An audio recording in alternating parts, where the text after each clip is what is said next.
বন্ধুরা, এখন কথা বলবো টি-20 ওয়ার্ল্ড কাপ 2024 নিয়ে, যেখানে শুরুতেই হোঁচট খাওয়া থেকে বাঁচল ওয়েস্ট ইন্ডিজ। ম্যাচ জেতালেন কেকেআরের রাসেলই। টি-20 বিশ্বকাপে নিজেদের প্রথম ম্যাচ জিতে নিল ওয়েস্ট ইন্ডিজ।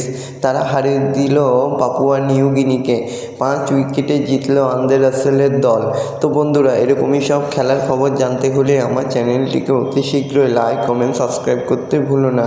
বন্ধুদের মধ্যে প্রচুর পরিমাণে শেয়ার করে দাও, যাতে আমার 4000 ঘন্টা ওয়াচ টাইম খুব শীঘ্রই পূর্ণ হয়ে যায়। তো বন্ধুরা, টি-20 বিশ্বকাপে নিজেদের প্রথম ম্যাচে জিতে গেল ওয়েস্ট ইন্ডিজ। তারা হারিয়ে দিল পাপুয়া নিউ গিনিকে। 5 উইকেটে জিতলেন। আন্দ্রে রাসেল হচ্ছে জয়ের নায়ক।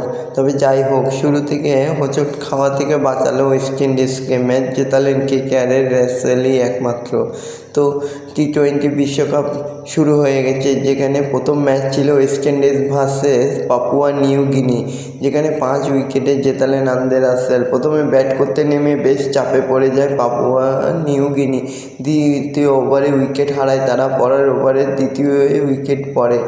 তবে যাই হোক, তারা তাদের খেলাটা কিন্তু খেলে গেছে। তাদের অধিনায়ক আসল ভালো 22 বলে 21 রান করেন। তিনি ক্রিজে টিকে থাকার চেষ্টা করেছিলেন, কিন্তু আলজারি জোসেফ তার উইকেট তুলে নেন। তবে 136 রানে শেষ হয়ে যাওয়া পাপুয়া নিউ গিনিকে হয়ে অর্ধশত রান করলেন সেজিবো। তিনি 43 বলে 50 রান করে তার উইকেটটি নেন জোসেফ। তবে নিয়মিত ব্যবধানে উইকেট পড়ায় খুব বেশি রান করতে পারেনি পাপুয়া নিউ গিনি। তবে শেষ বেলায় 18 বলে 27 রানের গুরুত্ব ইনিংস খেলেন উইকেট রক্ষক ডেরিক। তিনি লড়াইয়ে রাখেন দলকে। তবে যাই হোক, শেষ পর্যন্ত ম্যাচটা জিতে যায় ওয়েস্ট ইন্ডিজ এবং তাদের জয়ের আসল নায়ক ছিল আন্দ্রে রাসেল। সে ম্যাচটিকে জিতিয়ে দিয়েছিল।